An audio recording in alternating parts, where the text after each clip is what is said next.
we got a big closing deal here, because Twinkle Toes McFingerbang is back, baby. Kenny Olivier, the world's greatest wrestling artist, our old friend, he is back, and he came out in, I guess for AEW, it was a snazzy set of street clothes. Hey, that was the healthiest he's looked. Now that we've seen him after a long hiatus, you realize how long he did not look very healthy. You know, if you look at his eyes here, it was very different than before he left. He didn't look like two holes in a snowbank here.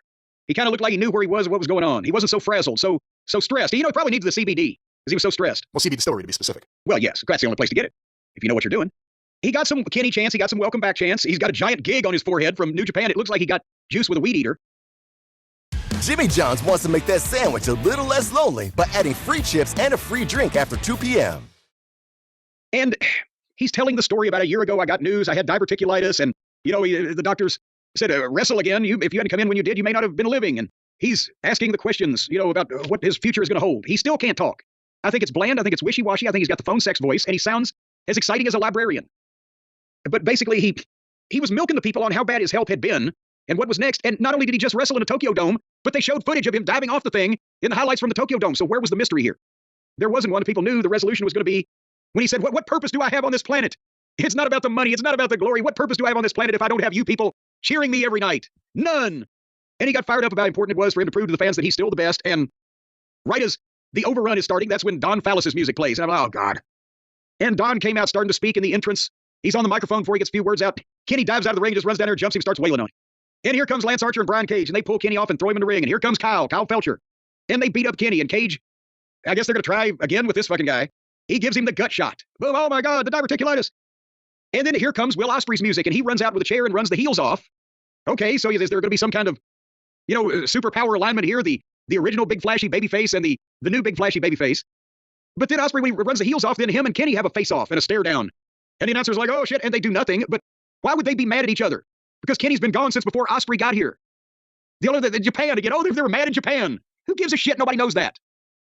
So instead of shooting an angle to tease a match with Kenny and one of these heels managed by Don, they put the fucking the attention on the match between Kenny and the guy that just saved Kenny from getting his ass kicked by other people. What? Normal people watching this are gonna go, what the fuck is going on here?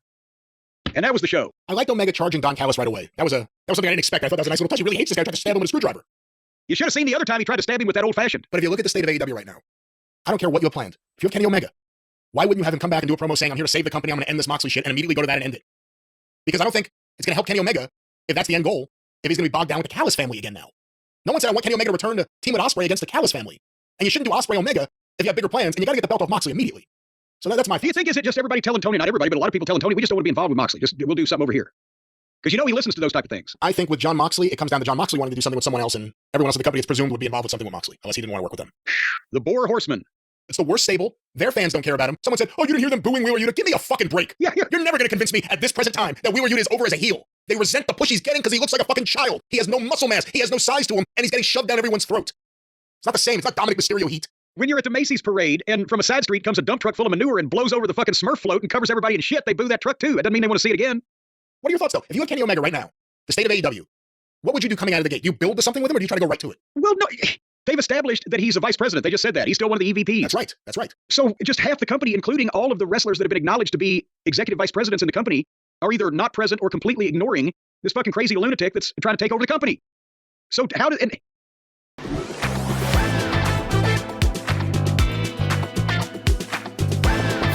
the lunatic that's trying to take over the company. So how did... And Tony Khan has yet to make any comment, right, about on the program about Moxley or the Death Rider's intentions, even though when his own EVPs gave him the fucking flippy Meltzer pile driver on television, and it's so bad that he had to wear the neck brace to the NFL draft, he was all over commenting about that. But this is a guy who doesn't even have an EVP position and a band of followers he's got trying to take over the whole company and beat up all the baby faces. Tony has nothing to say about it. The guys who work for him either don't come to work or like shows up like Kenny and doesn't even acknowledge anything's going wrong with the company. None of this makes any sense. So what would I do with to draw any money with Kenny? He's probably, does he have anything left with that other, for the kind of audience who likes this kind of thing, that's the kind of thing they like, does he have anything left with Okada? Can Okada fall down 4 more times before he breaks in half? And they teased that. Remember, at World's End, when Kenny Omega came out to present the Continental Classic award, or belt, or whatever it was, they teased everything with him and Okada again. Okay, then have that match and put Kenny over. Because he's at least something that fan base likes that can actually produce something somewhat. But then I think you ought to pass the torch from Kenny to Ospreay. I mean, whether fuck Moxley and the whole goddamn thing, their belt's worthless. Nobody cares to see those fucking people anyway. But again, for their audience, the only one they got left, let Osprey beat Kenny to be the new high-flying, flippy-do Tokyo Dome sensation guy that they like. Because the one guy's had illness and injury and is almost on the downside of his career, and Osprey may have a few more years before he fucks himself up. So if they're going to do that, get Osprey over. But none of the booking makes any sense from where anybody is to say, well, I'd do this with that guy. Because then you'd have to rebook another 6 guys to get them to where that made any sense with them.